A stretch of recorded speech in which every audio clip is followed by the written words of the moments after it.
12 জন নারী ধর্ষণের শিকার হয়েছে। সূত্র দৈনিক যুগান্তর।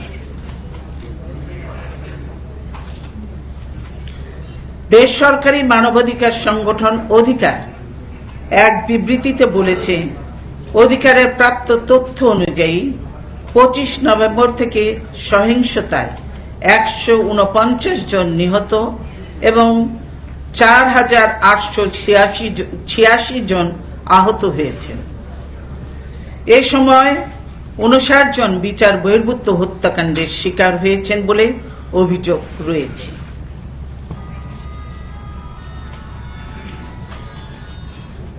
এছাড়া একই সময়ে 10 জনকে আইন শৃঙ্খলা রক্ষাকারী বাহিনীর সদস্য পরিচয়ে ধরে নিয়ে যাওয়ার পর থেকে তাদের গুম হওয়ার অভিযোগ পাওয়া গেছে।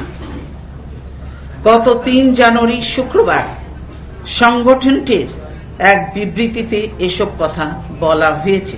সূত্র মানবজমিন।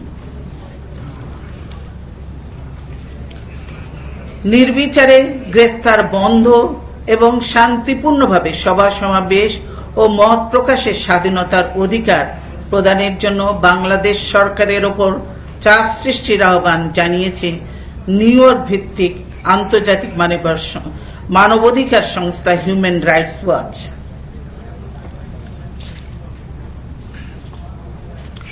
গত 8 জানুয়ারি বুধবার সংস্থার ওয়েবসাইটে প্রকাশিত এক বিবৃতিতে এই আহ্বান জানানো হয়েছে।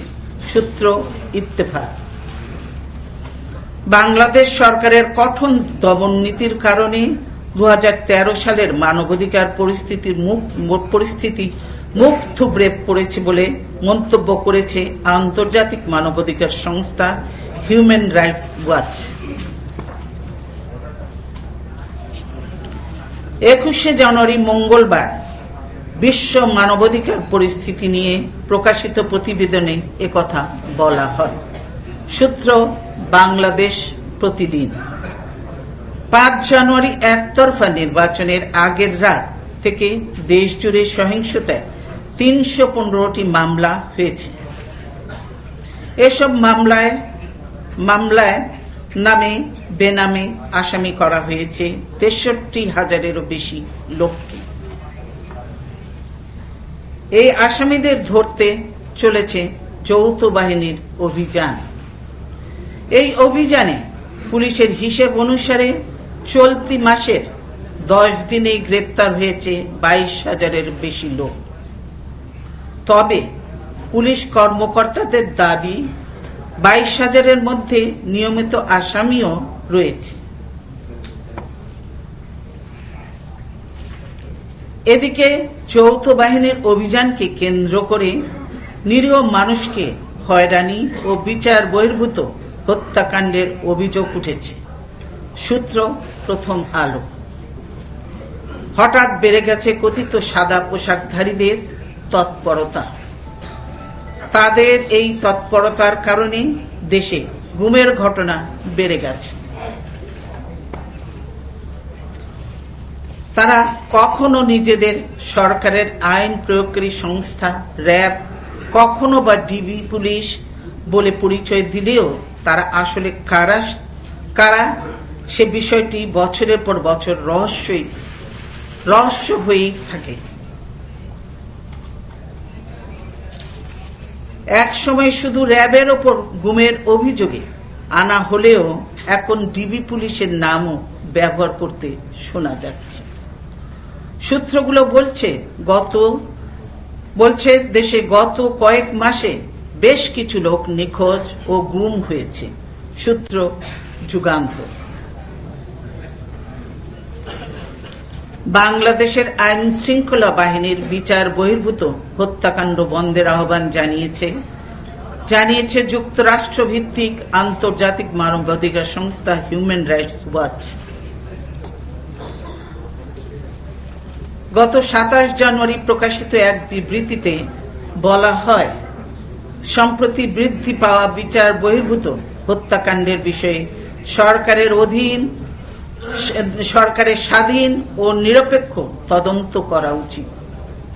একই সঙ্গে নিরাপত্তা হেফাজতে আটক সব ব্যক্তির নিরাপত্তা নিশ্চিতে সরকারের উচিত আইন প্রয়োগকারী সংস্থাগুলোকে প্রকাশ্যে নির্দেশ দেয়া। সূত্র ইত্তেফাক। 30 জানুয়ারি বৃহস্পতিবার পর্যন্ত দশম জাতীয় সংসদ নির্বাচনের পর কথিত বন্দুকযুদ্ধ বা গুলি বিনিময়ের ঘটনায় নিহতের সংখ্যা দাঁড়ালো 20। এদেশের 16 জনই রাজনৈতিক দলের নেতা কর্মী।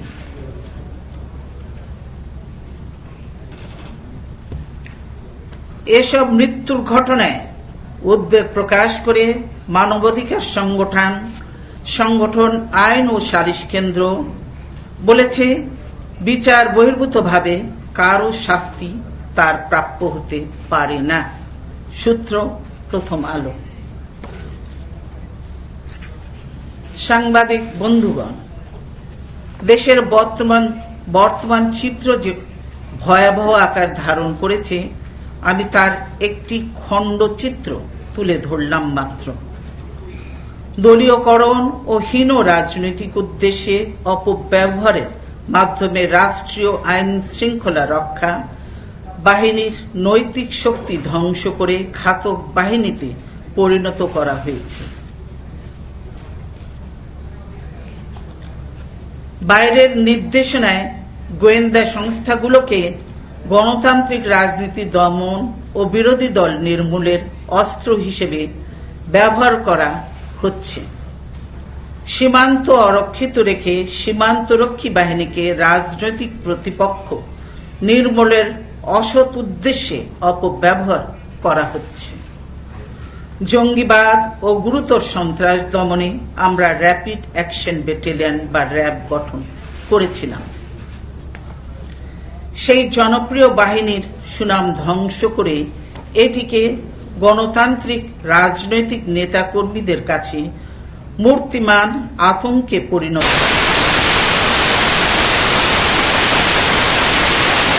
পুলিশের গোয়েন্দা শাখার কার্যক্রমকে অপরাধ দমনের চেয়ে গণতান্ত্রিক রাজনীতি দমনের কাজে বেশি প্রয়োগ করা হচ্ছে। শুধু রাজনৈতিক নেতাকর্মীরাই নন, সাধারণ মানুষও আজ আক্রান্ত ও আতঙ্কিত। দেশ জুড়ে এক চরম অস্বাভাবিক অবস্থা বিরাজ করছে। বিরোধী দলের নেতাকর্মীরা হত্যা, গুম, নির্যাতন ও গ্রেফতারের ভয়ে পালিয়ে বেড়াচ্ছে। তারা বাড়িতে থাকতে পারে না।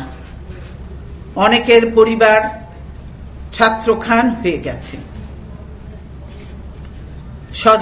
স্বজনেরা উৎকণ্ঠায় সময় অতিবাহিত করছে। আক্রান্ত জনপদে বাড়িঘরে হামলা, অগ্নিসংযোগ ও লুটপাটের পাশাপাশি ধর্ষণের মতো গুরুতর অভিযোগও উঠছে। বাংলাদেশের জনগণ রাষ্ট্রীয় কোনো বাহিনীর বিরুদ্ধে নন, এগুলো জনগণের বাহিনী, কিন্তু অবৈধ সরকারের ক্ষমতা রক্ষায় তাদেরকে আজ জনগণের প্রতিপক্ষে ঠেলে দেওয়া হচ্ছে। আমরা খবর পেয়েছি এসব বাহিনীর অধিকাংশ সদস্য বেআইনি জুলুম নির্যাতন চালানোর বিরুদ্ধে, কিন্তু অতি উৎসাহী কিছু কর্মকর্তা তাদেরকে বেআইনি কর্মকাণ্ডে বাধ্য করছে। শুধু আইন শৃঙ্খলা রক্ষা বাহিনী বা রাষ্ট্রীয় সন্ত্রাস নয়, আওয়ামী লীগের সহযোগী সংগঠনগুলোর সন্ত্রাসীরা বিভিন্ন জায়গায় প্রকাশ্যে সশস্ত্র হামলা চালাচ্ছে, খুন করছে, জখম করছে, অত্যাচার করছে, লুটপাট করছে। প্রতিকারের কেউ নেই। আইন শৃঙ্খলা বাহিনী এই দুর্বৃত্তদের সঙ্গে যোগ দিয়ে অত্যাচারে অংশ নিচ্ছে। আপনারা যারা সংবাদ মাধ্যমে কাজ করছেন, তাদের পক্ষেও সাহস করে সত্য তুলে ধরা এখন কঠিন হয়ে পড়েছে।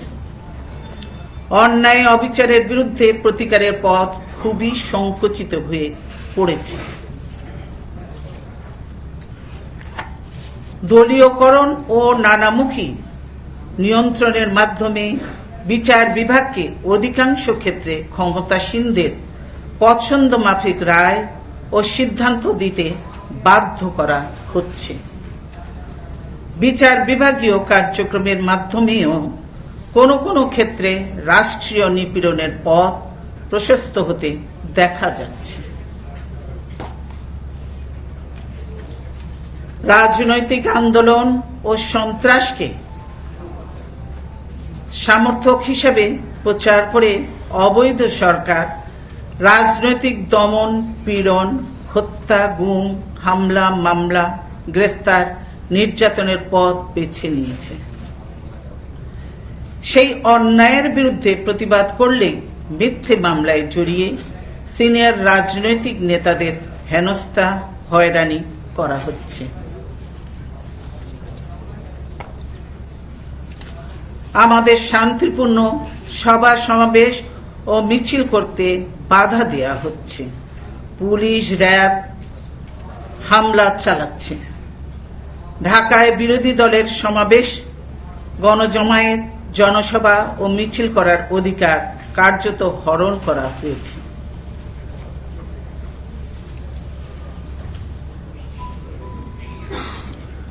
জবরদস্তি ও ত্রাসের এই বেআইনি শাসনের বিরুদ্ধে বাংলাদেশ জনগণ বেশিদিন নীরব থাকবে না। আমরাও নিশ্চেষ্ট বলে থাকব না। গুম, হত্যা, উৎপীড়ন ও বিরোধী দল নির্মূলের এই রাষ্ট্রীয় সন্ত্রাস অবিলম্বে বন্ধের জন্য আমি জোর দাবি জানাচ্ছি। যেসব হত্যাকাণ্ড ঘটেছে তার সুষ্ঠু তদন্ত করে দোষীদের বিরুদ্ধে ব্যবস্থা নিতে হবে। কারো বিরুদ্ধে কোনো অভিযোগ থাকলে তাকে গ্রেফতার করে বিচারে সোপর্দ করা যায়, কিন্তু বিনা বিচারে হত্যা করলে সেই খুনের বিচার হতে হবে। আইন শৃঙ্খলা বাহিনী ও দলীয় সন্ত্রাসীদের দিয়ে বিরোধী দলের নেতা কর্মীদের অপহরণ ও গুম বন্ধ করতে হবে। গুমের ঘটনা তদন্ত করে দোষীদের শাস্তির ব্যবস্থা করতে হবে। রাজনৈতিক নেতা কর্মীদের গ্রেফতার, হয়রানি বন্ধ এবং তাদের বিরুদ্ধে দায়ের করা মিথ্যে মামলা প্রত্যাহার ও মুক্তি দেওয়ার জন্য আমি দাবি জানাচ্ছি। আমাদের দাবি, রাজনৈতিক সভা সমাবেশ ও মিছিলের উপর থেকে সকল বিধিনিষেধ অবিলম্বে তুলে নিতে হবে। দমন পীড়ন বন্ধ করে সকল বন্ধ সংবাদ মাধ্যম খুলে দিয়ে আটক সাংবাদিকদের মুক্তি দেওয়ার দাবি জানাচ্ছি।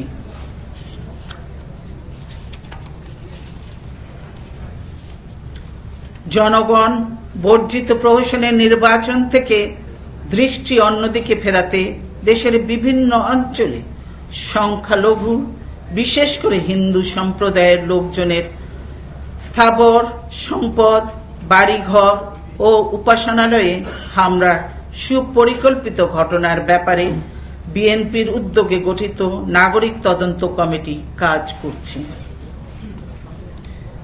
এসব ন্যাক্কারজনক ঘটনাকে বিরোধী দলের নেতা কর্মীদের হয়রানির অস্ত্র হিসেবে ব্যবহার বন্ধ করতে হবে। প্রকৃত অপরাধীদের গ্রেফতার করে বিচারের আওতায় বিভিন্ন স্থানে প্রকাশ্যে সশস্ত্র সন্ত্রাসে লিপ্ত আওয়ামী লীগ, যুবলীগ, ছাত্রলীগ, স্বেচ্ছাসেবক লীগ ও শ্রমিক লীগের সন্ত্রাসীদের গ্রেফতার ও বিচারের আওতায় আনতে হবে। ভয়ঙ্কর সন্ত্রাসীদের একের পর এক জেল থেকে মুক্ত করার ঘৃণ্য ও ভয়ঙ্কর প্রক্রিয়া বন্ধ করতে হবে। ফেব্রুয়ারি মাস চলছে, এ মাসেই 2007 সালের পিলখানায় 25 ফেব্রুয়ারি 57 জন চৌখস ও মেধাবী সেনা কর্মকর্তা নিহত হন। সেই শোকাবহ দিনে ঢাকায় এশিয়া কাপ ক্রিকেটের উদ্বোধন উপলক্ষে জাঁকজমকপূর্ণ নাচ গানের অনুষ্ঠানের আয়োজনের কথা আমরা শুনেছি। বেদনা বিধুর এই দিনটিতে কোনো আড়ম্বরপূর্ণ অনুষ্ঠান না করার জন্য আমি সংশ্লিষ্টদের প্রতি আহ্বান জানাচ্ছি। বাংলাদেশে রাষ্ট্রীয় ও ক্ষমতাসীনদের মদতপুষ্ট সন্ত্রাসের মাধ্যমে মানবাধিকারের চরম লঙ্ঘন করে যে সন্ত্রাসের রাজত্ব কায়েম করা হয়েছে, অবাধ যে হত্যালীলা চলছে, আমি সেদিকে জাতিসংঘ সহ আন্তর্জাতিক সকল মানবাধিকার সংস্থার দৃষ্টি আকর্ষণ করছি। কার্যকর পদক্ষেপ গ্রহণের আহ্বান জানাচ্ছি। গণতন্ত্রহীন বাংলাদেশে আইনের শাসন ও ন্যায় বিচারের অনুপস্থিতিতে অবাধ রাষ্ট্রীয় সন্ত্রাস যেভাবে বেড়ে চলেছে, তাতে এখানে একটি মানবিক বিপর্যয়ে ত্বরান্বিত হচ্ছে। গণতান্ত্রিক অধিকার ও রাজনীতির নিষ্ঠুর দলনের পরিণতিতে চরমপন্থী ও জঙ্গিবাদী শক্তির উত্থানের পথ প্রশস্ত করা হচ্ছে। উগ্রবাদী পথে ঠেলে দেওয়া হচ্ছে প্রতিবাদী তারুণ্য ও অবদমিত শক্তিকে। এই হঠকারিতার পরিণাম সম্পর্কে আমি সংশ্লিষ্ট সকলকে সচেতন ও সক্রিয় হওয়ার আহ্বান জানাচ্ছি। আমরা মানুষের জন্য রাজনীতি করি, তাদের সমর্থন আমাদের একমাত্র শক্তি। সেই সমর্থন আমাদেরকে উজ্জীবিত ও অনুপ্রাণিত করেছে। ভোট ও অধিকার বঞ্চিত মানুষ সুযোগের অপেক্ষায় আছে। আমরা নিশ্চিত ইনশাআল্লাহ তারা এর উপযুক্ত জবাব দেবে।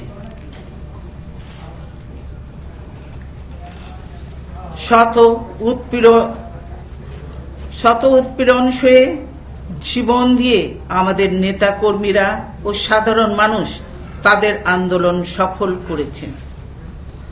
বিপুল সংখ্যাগরিষ্ঠ জনগণের হৃদয় ও গণতান্ত্রিক রাজনীতির অভিধান থেকে আওয়ামী লীগের নাম মুছে গেছে। তাদের হাতে রচিত হয়েছে বাংলাদেশের গণতন্ত্র হত্যার কলঙ্কিত দ্বিতীয় অধ্যায়। এই কলঙ্ক মোচনের জন্য আমরা বারবার তাদের প্রতি সংলাপ শুরু ও সমঝোতায় উপনীত হবার আহ্বান জানিয়ে আসছি। এই আহ্বানে সাড়া দেয়া বা না দেয়া তাদের সিদ্ধান্তের বিষয়। তবে এই দেশকে যে কোনো উপায়ে গণতন্ত্রের পথে ফিরিয়ে আনতেই হবে। এর জন্য নির্দলীয় নিরপেক্ষ সরকারের অধীনে প্রতিদ্বন্দ্বিতাপূর্ণ অবাধ সুষ্ঠু ও নিরপেক্ষ জাতীয় নির্বাচনের কোনো বিকল্প নেই। আমি আজ আপনাদের মাধ্যমে দেশবাসীকে শুধু এটুকু জানাতে চাই যে বিএনপি একদলীয় বাকশালী স্বৈরশাসনের ধ্বংসস্তূপ থেকে বহুদলীয় গণতন্ত্র এনেছে। আওয়ামী লীগ সহ বিভিন্ন রাজনৈতিক দলের পুনর্জন্ম দিয়েছে, স্বৈরাচার হটিয়ে সংসদীয় গণতন্ত্র প্রতিষ্ঠা করেছে। জনগণের সমর্থনে বারবার দেশ পরিচালনার অভিজ্ঞ বিএনপি জানে কোন পরিস্থিতিতে কি সিদ্ধান্ত নিতে হয়। রাজনৈতিক ও সাংগঠনিক বিষয়ে স্বল্প ও দীর্ঘমেয়াদী বিভিন্ন কৌশল ও কর্মপন্থা নিরূপণ করেই বিএনপি এগিয়ে যাচ্ছে। রাজনীতি ও ইতিহাস সম্পর্কে আমার যতটুকু জ্ঞান আছে তা থেকে বুঝি যে আজকের সভ্য পৃথিবীতে দু একটি সার্টিফিকেট জোগাড় করে এই অন্যায় ও অবৈধ শাসনকে প্রলম্বিত করা সম্ভব নয়। বাংলাদেশের জনগণ দীর্ঘদিন এই স্বৈরাচার ও ও স্বেচ্ছাচারকে মেনে চলবে না। আমরাও অনির্দিষ্টকাল ধরে শুধু সংলাপ ও সমঝোতার আহ্বান জানিয়েই যাব এমন ভাবাও কোনো কারণ নাই। তাই সময় থাকতে প্রয়োজনীয় পদক্ষেপ গ্রহণের জন্য আবারও আহ্বান জানিয়ে আমার বক্তব্য আজকের মতোই এখানেই শেষ করছি। আপনাদের সকলকে ধন্যবাদ। আল্লাহ হাফেজ। বাংলাদেশ। সাংবাদিক বন্ধুগণ,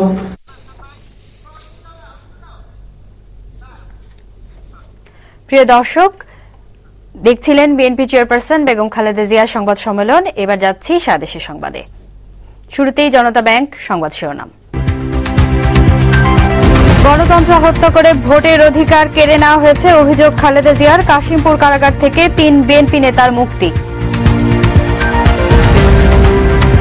উপজেলা নির্বাচনে প্রার্থীদের মধ্যে প্রতীক বরাদ্দ শুরু হয়েছে প্রচার প্রচারণা।